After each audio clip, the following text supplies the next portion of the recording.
wszystkim. To jeszcze raz witam wszystkich i dziękuję bardzo Aniu, pani profesor Cierpce za wprowadzenie. Ja usłyszałam o tej inicjatywie, koleżanki ją uruchomiły, właśnie Ania Cierpka i Karolina Małek, i no, przekazałam im taki kawałeczek, który mi się wydaje, że warto by było wprowadzić do pracy właśnie z osobami, które są w kryzysie.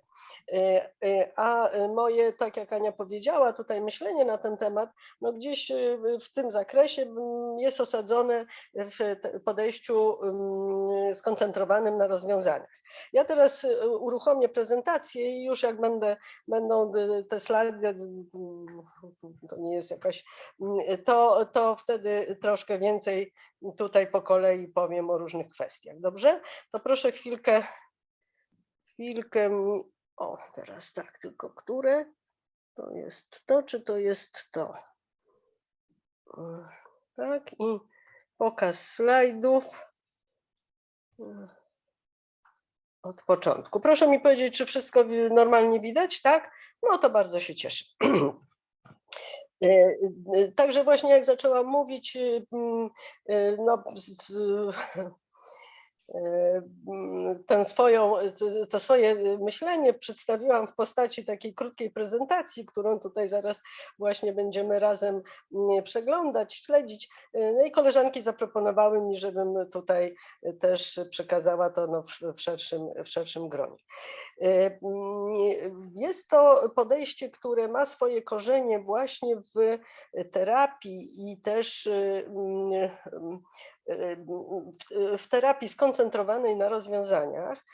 Twórcami tego podejścia jest Steven DeShazer i Isu Kim Berg, amerykańscy psychoterapeuci, którzy no, zauważyli, że właśnie mimo, że pracowali z pacjentami z różnymi problemami, to zauważyli, że odwołanie się do zasobów i podążanie za klientem może być bardzo efektywne i bardzo skuteczne. I to tak no, w ogromnym skrócie ujmując, znalazło swoje też, znaczy jakby się tak rozszerzyło to podejście, właśnie są takie koncepcje, które próbują je aplikować, no chociażby właśnie w obszarze edukacji. Ale też między innymi właśnie w pracy z osobami, które są w kryzysie.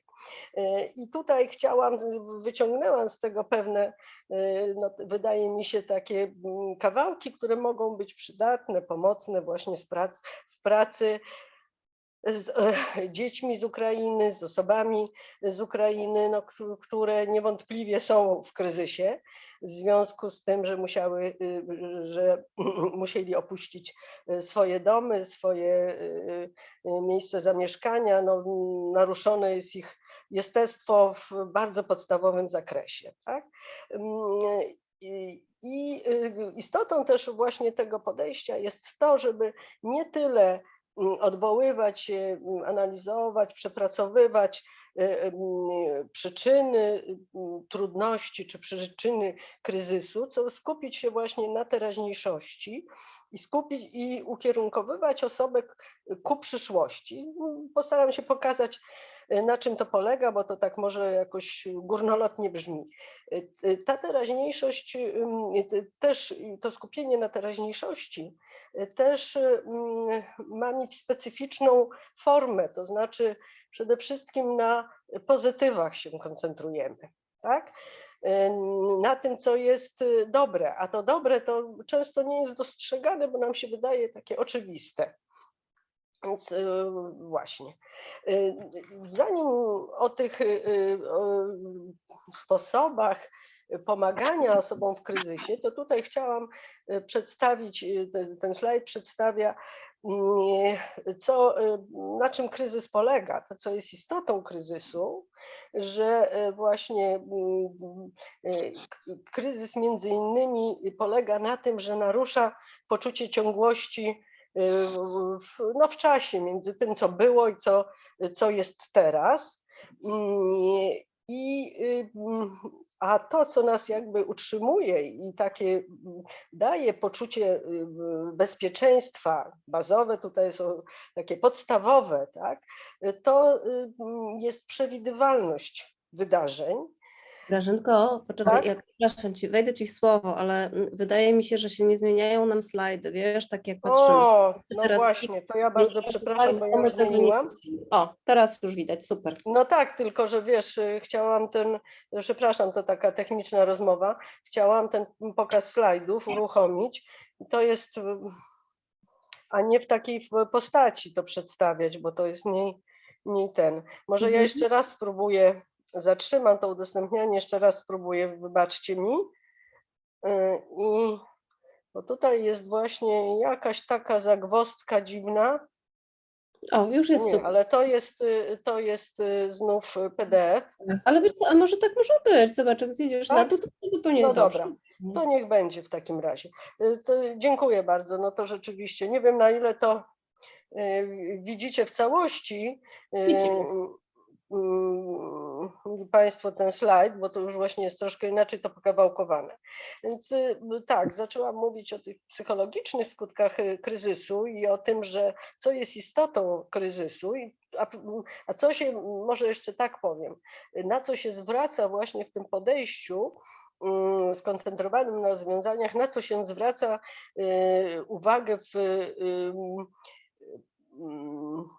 w traktowaniu kryzysu, czy w podejściu do kryzysu, tak to będzie pewnie, może dobrze by było powiedzieć. Właśnie na to, że jest naruszona ciągłość pomiędzy tym, co było i tym, co jest w tej chwili.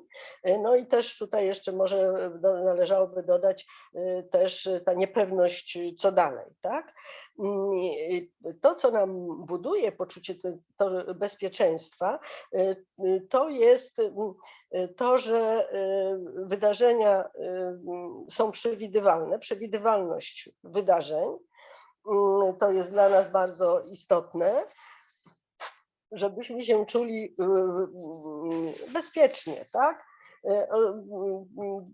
Kolejna sprawa to jest to, że potrzebujemy logicznych wyjaśnień. To właściwie powinnam to logiczne napisać, to słowo w cudzysłowie, dlatego że tu no, nie chodzi o taką czystą logikę według logików, co bardziej chodzi o to, że my mamy jakiś pomysł, jakąś koncepcję na wyjaśnienie tego, co się wokół nas dzieje.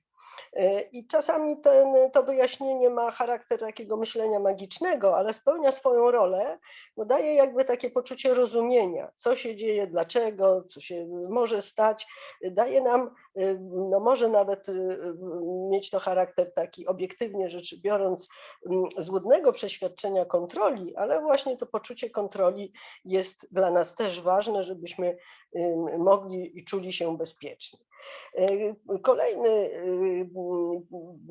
czynnik, kolejny aspekt poczucia bezpieczeństwa to jest takie też przeświadczenie, że jeżeli będziemy dobrze się zachowywać, że będziemy podejmować dobre działania i że będziemy się starać, to za to nas spotka też coś dobrego, spotka nas nagroda. I właściwie to, co w tej chwili, czego doświadczają osoby, uchodźcy, osoby dorosłe i dzieci, to właśnie naruszenie tego bazowego poczucia bezpieczeństwa, no bo to, co ich spotkało, to jest wydarzenie z ich perspektywy czymś nagłym, niespodziewanym, nieprzewidywalnym. Też właśnie nie bardzo się daje wytłumaczyć w logiczny sposób, czemu nam się to przydarzyło, czemu nas to dotknęło. Takie pytania sobie ludzie mogą zadawać i zadają zapewne. No i to, że właśnie czym my sobie zasłużyliśmy na taką sytuację, na taki los. Także to jest no, na bardzo podstawowym poziomie naruszone poczucie kontroli życiem, nad własnym życiem, czy naruszone jest, czy nie jest możliwe przewidywanie, co będzie dalej. I to poczucie właśnie ciągłości między tym, co było, co jest, a co dalej będzie, niepewność jest tutaj ogromna. I zatem takim głównym celem osób, które są właśnie w tak rozumianej sytuacji kryzysowej, ja myślę, że tutaj możemy się zgodzić, że doświadczenia osób z Ukrainy, które tutaj musiały uciekać przed wojną, opuszczać swój dom i tak dalej, to są osoby w kryzysie, tak? I to w głębokim kryzysie. Więc to przywrócenie równowagi i harmonii z jednej strony wewnętrznej na poziomie podmiotowej, na poziomie podmiotu, przywrócenie spokoju, właśnie poczucia bezpieczeństwa, nadziei, ufności w lepszy stan rzeczy. Oczywiście to może brzmi tak nierealistycznie, bo to czynniki obiektywne też powodują, że te osoby są w kryzysie, ale możemy zrobić coś, żeby jakby w tę stronę poprawić ich stan, tak? W stronę właśnie tego, żeby się czuły troszkę bardziej spokojne, troszkę bardziej bezpieczne, żeby miały większą ufność w przyszłość. I drugi ten aspekt owej równowagi, harmonii, to są relacje z otoczeniem. Otoczenie, które daje poczucie wsparcia, które okazuje, znaczy osoby, tak, w otoczenie społeczne, które osoby towarzyszące, z którymi się dana osoba w kryzysie styka, dają możliwość, właśnie poczucie wsparcia, dają też możliwość okazywania swoich potrzeb, swojego niepokoju, ale właśnie również zamiarów. Są gotowe do bycia, do słuchania, do rozmawiania o kłopotach osób będących w kryzysie. I też ważne jest, żeby dawały poczucie, że można im ufać. Tak? Zaraz będę troszeczkę bardziej szczegółowo o tym mówić. Zatem, jeżeli chodzi o pracę z dziećmi, właśnie no, z Ukrainy już tutaj konkretnie, tak? Bo na dzieciach właśnie, osobach, uchodźcach ukraińskich i dorosłych, ale my koncentrujemy się na pracy z dziećmi, pracy z dziećmi czy byciem z dziećmi, może tak bym nawet powiedziała, które uczęszczają do naszych szkół, z którymi ewentualnie w jakichś innych też okolicznościach się stykamy. My, Polacy, dorośli, nauczyciele, wychowawcy i też polskie dzieci. Więc jeżeli chodzi o właśnie pracę z dziećmi, to ważne jest, żeby zacząć od koncentracji na dziećmi w kryzysie, tak? To już jakby nie muszę, może nawet nie powinnam tego przypominać. Skoncentrować się na stanie emocjonalnym dziecka i przekazywać taką informację, tak, taki przekaz kierować do dziecka, że to, co przeżywasz, jest w porządku. Tak? Ja mogę nie do końca być w stanie twój stan odczuwać, współodczuwać, ale szanuję to, co przeżywasz, akceptuję to, co przeżywasz, jestem obok, możesz na mnie liczyć, jak udzielę ci wsparcia, udzielę ci pomocy. Oczywiście tu nie chodzi o takie słowne tylko przekazy, chociaż również też, ale taką w ogóle postawę. uważności, cierpliwości, tolerancji. Może jeszcze tutaj warto by było dodać na samym początku, że to jednak mimo, że my jesteśmy kulturowo blisko, to jednak jest to inna kultura. To są osoby i dzieci z innej kultury, z nieco innej kultury i my powinniśmy też wchodzić w taką relację z założeniem, że my właściwie nic nie wiemy, tak? Że musimy się wielu rzeczy dowiedzieć, bo nasze interpretacje, schematy, które my mamy w głowie, niekoniecznie będą pasowały do tego, jak spostrzegają swoją sytuację, jak przeżywają swoją sytuację, jak czują się w naszej rzeczywistości właśnie osoby z Ukrainy i dzieci z Ukrainy. Tak? Więc tutaj dużo dużo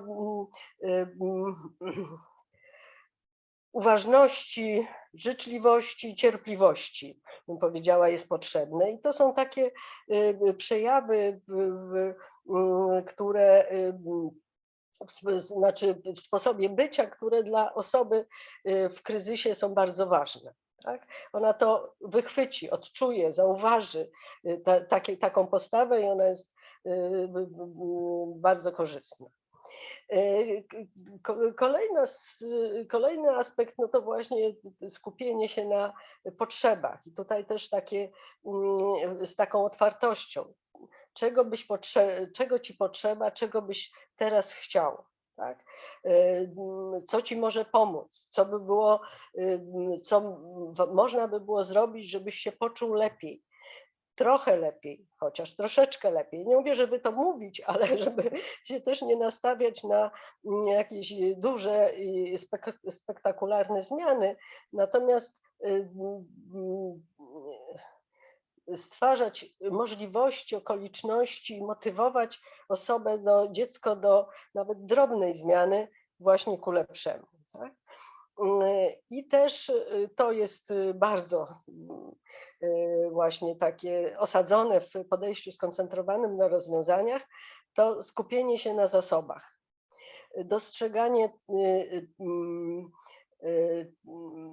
siły, mocy, energii no wydawałoby się właśnie w sytuacjach czy zachowaniach, czy radzeniu sobie z pewnymi z danymi sytuacjami w sposób, że to jest może coś oczywistego, ale właśnie wcale nie jest, niekoniecznie jest oczywiste, a jeszcze bardzo jest też pomocne dla osoby w kryzysie, kiedy my potrafimy to dostrzec i to zauważyć i to jeszcze wyartykułować, tak?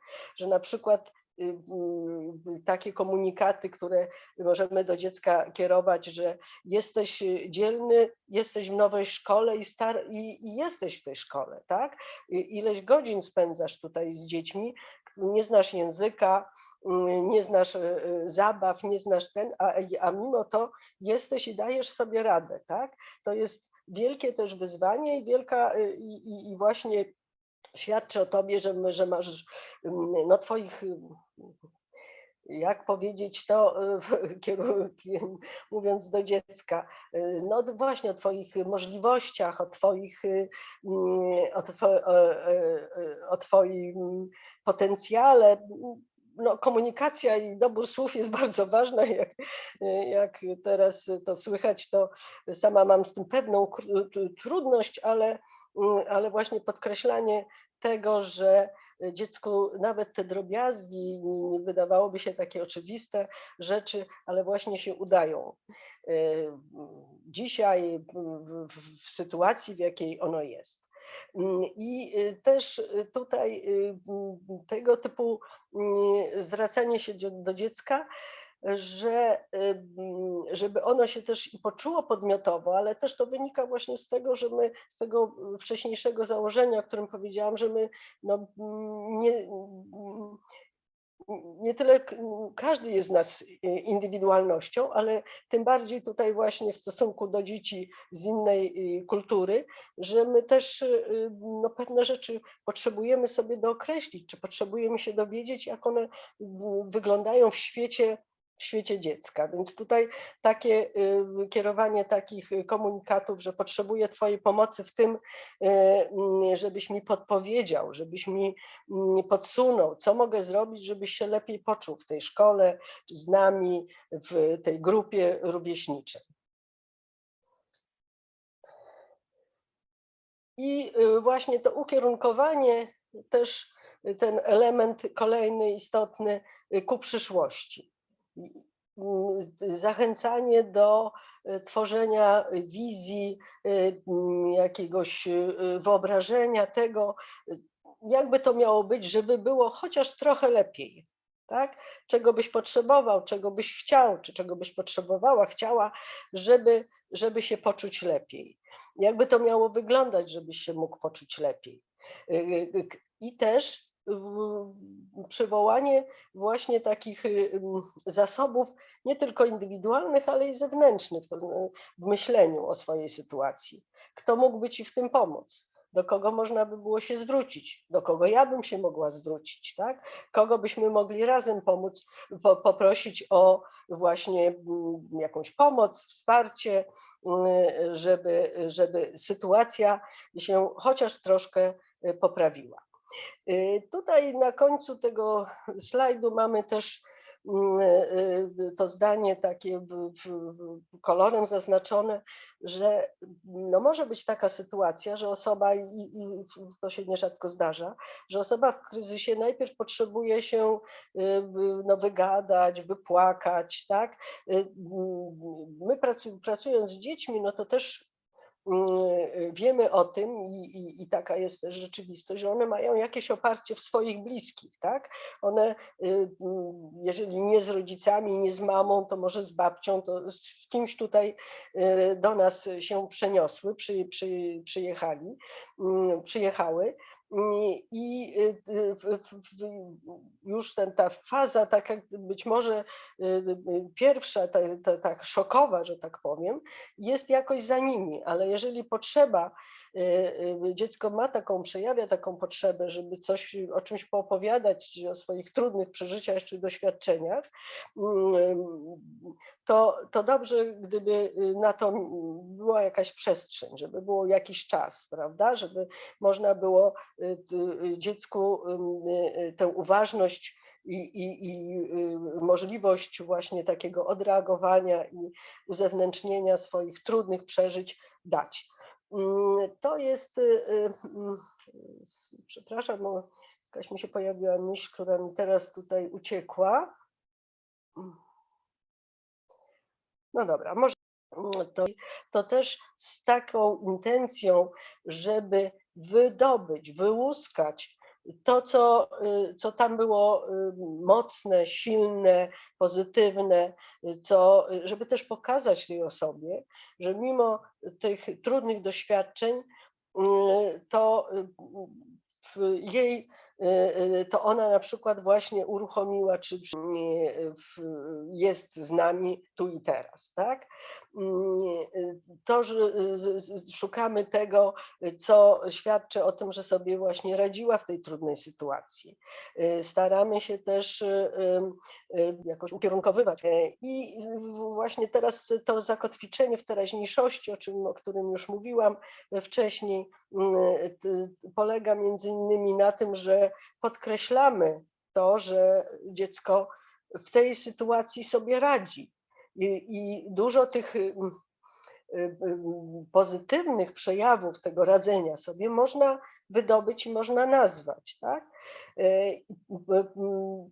Pokazać dziecku, że to jest też świadczy o jego właśnie zasobach, o jego zaradności, o jego zaletach, o jego pozytywnych no, cechach, może tak powiem, tak? Więc tutaj na przykład to, że mimo, że nie zna języka, to próbuje się i udaje mu się w jakimś zakresie, udaje mu się na przykład bawić z dziećmi polskimi, tak? To też warto takie aspekty zauważać i no, wydobywać, nazywać. Oczywiście znów nie chodzi o to, żeby to było jakieś bardzo nadmiarowe, bo to przede wszystkim istotna jest naturalność. Tylko że mamy w codzienności taką skłonność, żeby no właśnie to takie nasze kompetencje, umiejętności czy naszych dzieci traktować jako coś naturalnego, bardziej się koncentrujemy na tym, co jest nie tak. No a tutaj właśnie sami siebie nastawiamy na to, żeby dostrzegać te dobre strony, umiejętności, kompetencje osoby i jak zaczniemy to pokazywać dziecku, ono też będzie miało poczucie, no, da mu to taki efekt takiego wzmocnienia, prawda? I podniesie też, powinno sprzyjać, będzie sprzyjać podniesieniu wiary w siebie, w samooceny, nadziei w tym przypadku bardzo trudnej sytuacji, w jakiej się dzieci znalazły. No i właśnie to ukierunkowanie ku przyszłości, tak?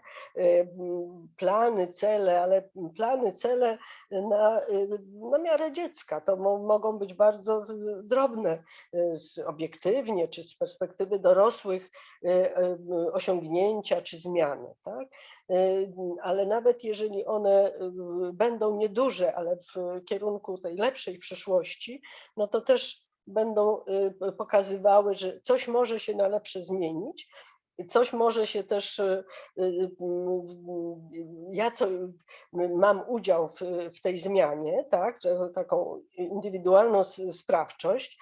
No i tutaj takie przykłady, które jakoś ja tam próbowałam wyszukać, znaczy wymyślić, że no właśnie znajdywanie pozytywnych stron tej trudnej sytuacji, w jakiej dziecko jest, okoliczności, tych trudnych okoliczności, tego, że jest w obcym miejscu, w niepełnej sytuacji tymczasowej i tak dalej, to żeby też znaleźć pozytywy tej sytuacji i na nie jakby je podkreślać, akcentować, pokazywać po prostu, tak? I tutaj znów też jest zwrócenie uwagi na to, na takie pytania, czy takie ukierunkowanie myślenia dziecka, po czym poznasz, że się lepiej czujesz, po czym poznasz, że już jest trochę lepiej, ale po czym też pozna twoje otoczenie, twoje najbliższe osoby, tak? To też z jednej strony jest myślę, że też poza taką indywidualną jakby korzyścią, że tak powiem, to też dziecko ukierunkowuje na to, że no to też dla otoczenia będzie ta zmiana. Nie tylko, że widoczna, ale być może też i ważna, tak? Bo jeżeli mama będzie widziała, że ja się lepiej czuję w polskiej szkole, to ona będzie bardziej zadowolona, ja będę bardziej też zadowolony, że no, mama ma tutaj też radość, korzyść. Oczywiście dziecko nie myśli w takich kategoriach, ale że no, przyczynia się do właśnie jakichś pozytywnych uczuć u swojej mamy, u swojego rodzica. Proszę Państwa, jeżeli chodzi o takie zasady, których warto pamiętać w interwencji kryzysowej, no to one tutaj się już jakoś wybrzmiały, ale jeszcze raz na to spójrzmy. O tym nie było mowy i no nie mamy jakichś może akurat w tym momencie tutaj wielkiego wpływu na to, ale ta szybkość działania, tak? Czyli im szybciej udzielimy pomocy i nawet poprzez samo bycie obok, przy osobie pokrzywdzonej, tym lepiej, tak?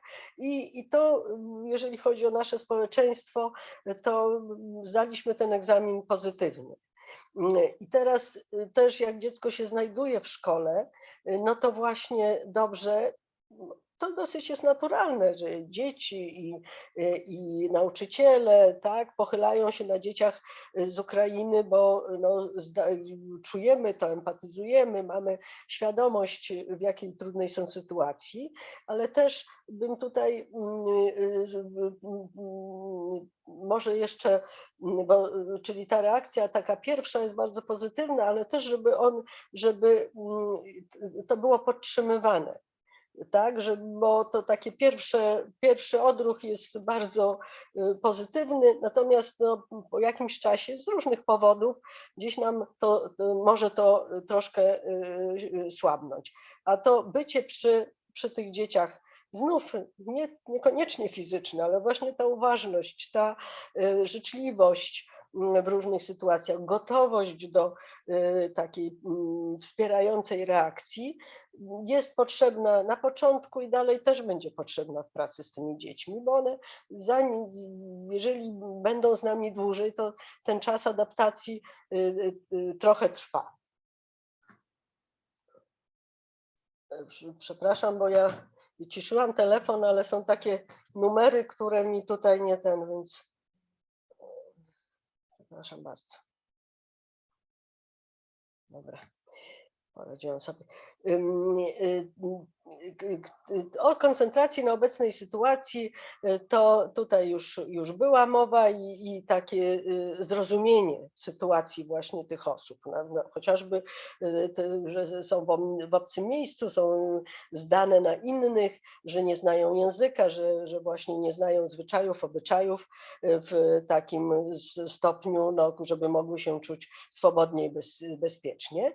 Emocjonalne wsparcie i budowanie poczucia bezpieczeństwa, to już tutaj wielokrotnie o tym mówiłam, ta cierpliwość pomagaczy, prawda? To jest też bardzo ważny aspekt tej relacji i tej interwencji kryzysowej. Jeżeli chodzi o właśnie taki społeczny czynnik, to dobrze, żeby tych kontaktów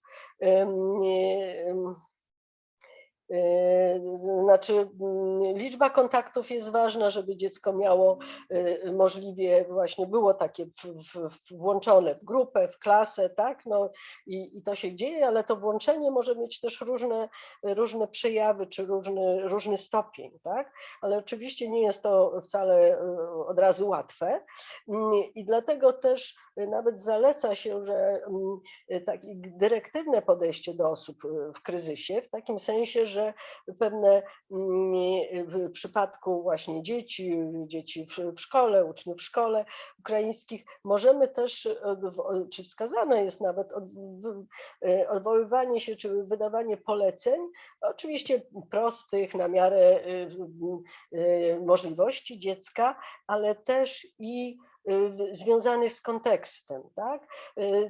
To znaczy, żeby dzieci ukraińskie również włączać, czy zlecać im, czy jakieś polecenia im wydawać, które pozwolą im, no, po pierwsze właśnie jakoś się z takiej apatycznego nastroju troszkę wybić, a po drugie no, poczuć się, że są traktowane tak jak inne dzieci. Więc nie tylko chodzi o to, żeby w stosunku do nich jakieś polecenia wydawać, ale na przykład coś się tam, no nie wiem, jakaś akcja porządkowania klasy, tak? I tutaj może być wskazane, żeby nauczyciel też w sposób, no po prostu wydał polecenie dziecku ukraińskiemu, które no może być nieporadne, samo nie przyjawi takiej inicjatywy, żeby się włączyć do takiej aktywności, ale wśród innych będzie jednym z kilkorga uczniów, czy wszystkich uczniów w klasie, którzy na rzecz tego wspólnego, załóżmy, porządkowania coś tam robią, tak? I tutaj w takich sytuacjach dyrektywne podejście jest wskazane, tak? Albo właśnie widzimy, że dziecko jest bardzo nieśmiałe, wycofane, więc też dobrze jest, czy można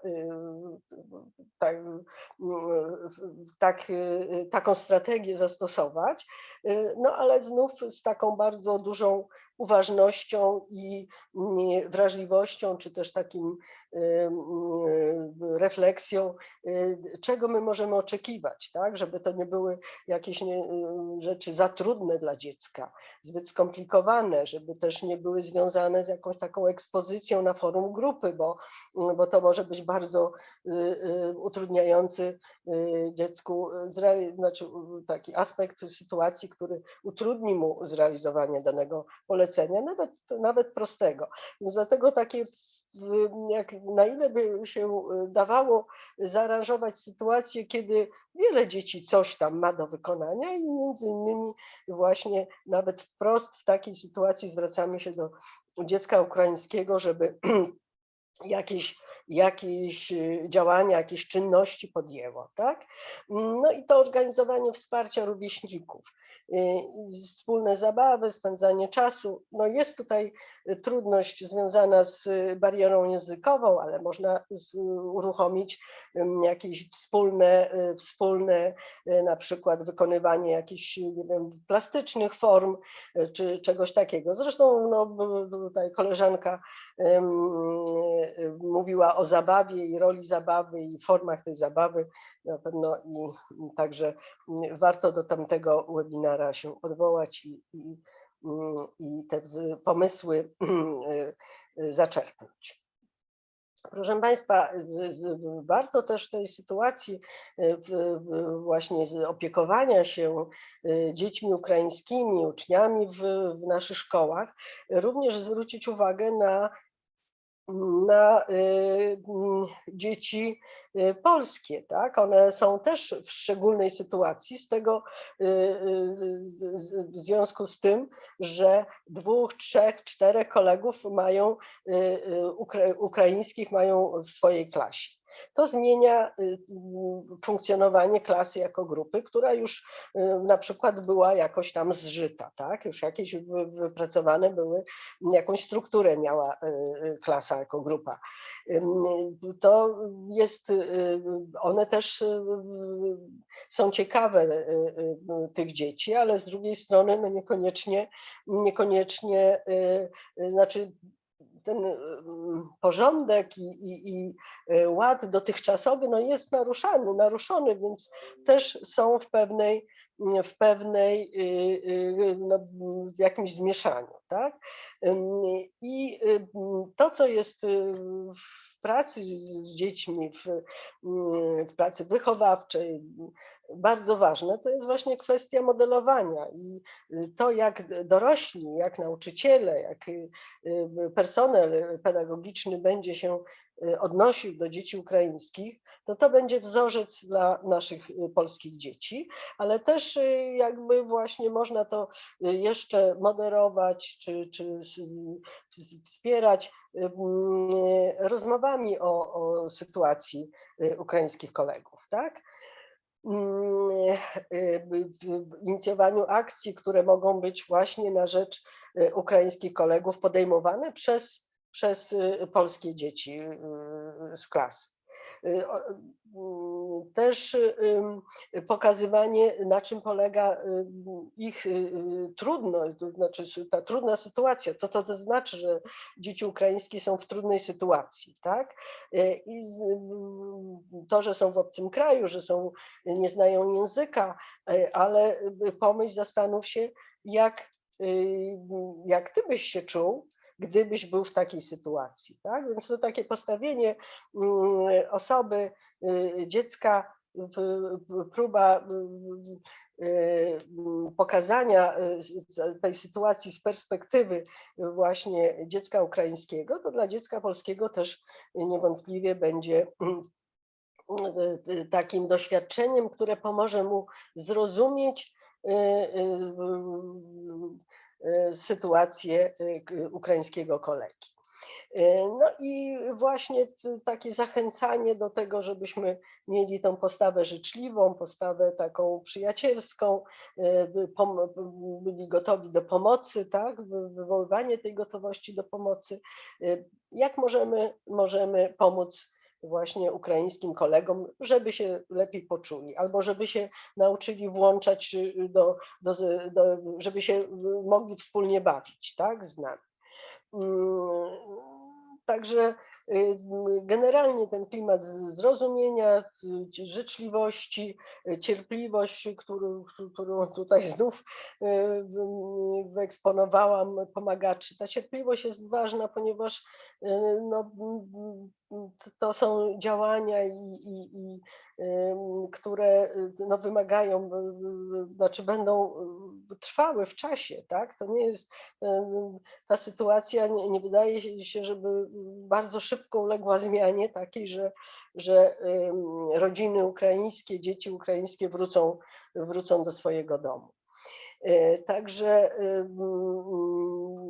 też warto gdzieś mieć taką perspektywę, że to może trwać i nastawić się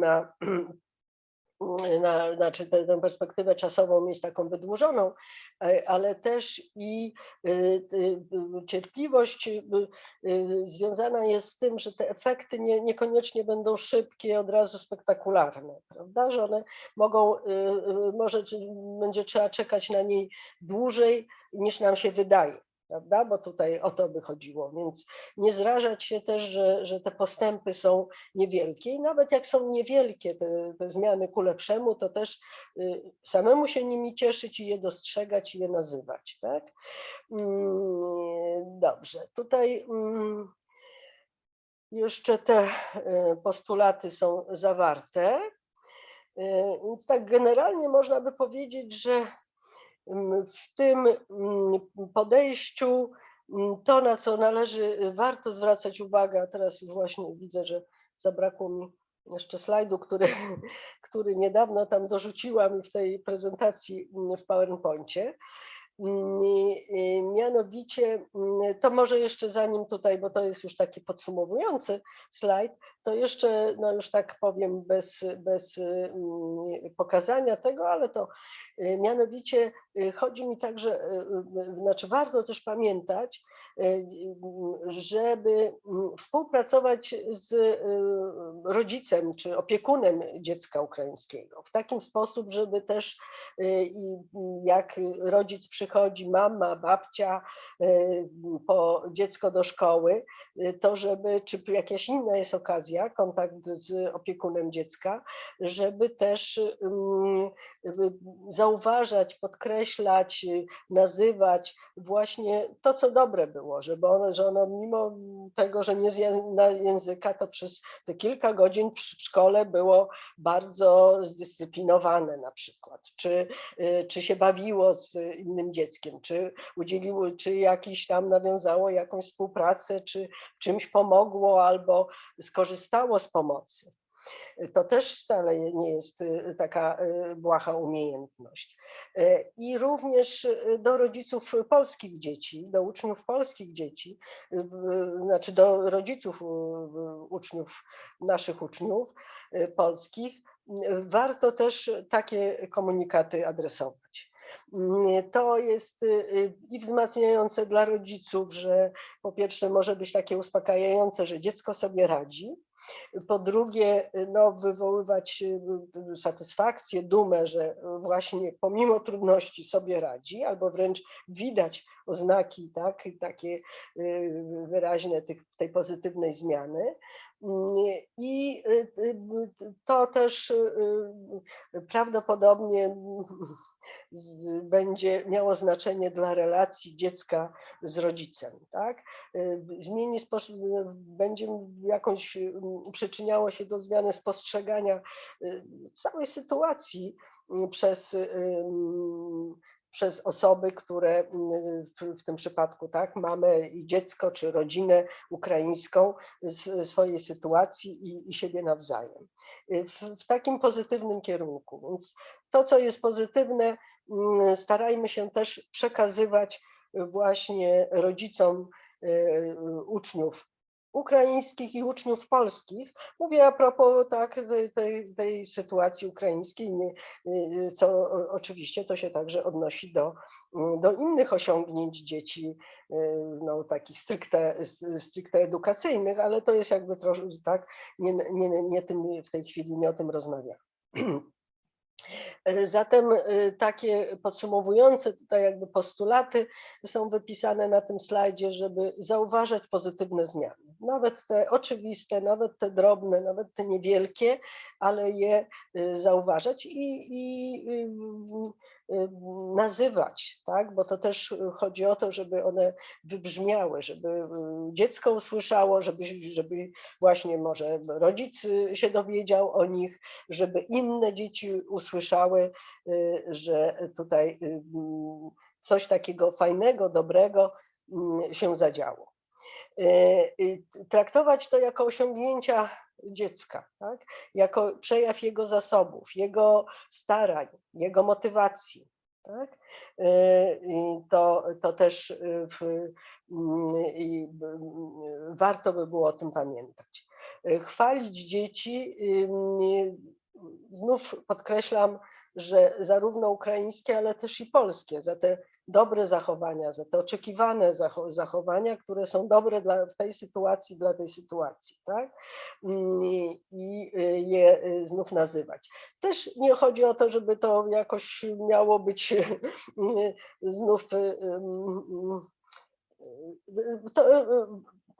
istotne jest to, żeby to miało rzeczywiście odzwierciedlenie, znaczy było związane z faktami, tak? To jest podstawowa sprawa, zasadnicza. Te pochwały powinny się odnosić do konkretnych zachowań dziecka, do konkretnych sytuacji, w których ono takie czy inne właśnie to pozytywne zachowanie przejawiło. No i też chodzi o drobne takie uwagi, prawda? Nie o jakieś bardzo, żeby to bardzo rozbudowywać, bardzo to chwalenie, tak może powiem, to powinno być też adekwatne do sytuacji, ale przede wszystkim chodzi o to, żeby to zauważyć i gdzieś tam jakoś wyrazić i wydobyć na forum. To jest i dla dziecka ważne, które chwalimy, i dla też otoczenia. Obiecuj tylko to, co możesz zrealizować, co może stać się z dużym prawdopodobieństwem. Tak? Więc żadnych tutaj obietnic, które się nie wydarzą, tak? Że szybko wrócisz do domu. No to tego nie wiemy. Więc tutaj takiego typu komunikatów, nawet jak mamy dobre intencje i wypowiadamy je w takiej dobrej wierze, to one są bardzo ryzykowne, bo nie mamy tutaj wiedzy na ten temat i nasze przewidywania mogą być zupełnie niezgodne z tym, jak to dalej będzie. Tak? Więc też właśnie to jest ta kolejna zasada: mów prawdę, czyli mów o tym, co wiesz, a jeżeli czegoś nie wiesz, to też można się przyznać, tak? Znaczy nawet nie to, że można, należy się przyznać, że nie wiem, co się dalej wydarzy. Nie wiem, kiedy będzie można wrócić do domu, tak? Oczywiście zawsze ważna jest forma, jakimi słowami, w jaki sposób, jakim tonem takie przekazy o naszej niewiedzy wyartykułujemy. Dobrze by było, żeby też dziecko nie możemy się czuć bezradni wobec wielu tutaj, znaczy wobec tego, jak się dalej wydarzenia potoczą w związku z naszą niewiedzą, niemożnością przewidywania, żeby tej bezradności tak nie przekazywać, ale też nie przekłamywać tego, tak? Szukamy jakiejś nadziei, tego, co chociaż jakichś drobnych pozytywów w danej sytuacji. No właśnie, tak to staramy się przekazywać, żeby było to dziecku pomocne. No i to ostatnie takie hasło, tu było już spotkanie na ten temat, tak, które koleżanki prowadziły, o czym należy pamiętać, żeby dbać o siebie, abyśmy mogli być pomocni rzeczywiście wsparciem dla osób, które są w kryzysie, w tym przypadku dla osób z Ukrainy, dla dzieci ukraińskich, które są z nami w naszym systemie edukacji czy w ogóle w naszym kraju. To Jest tak. Dziękuję bardzo.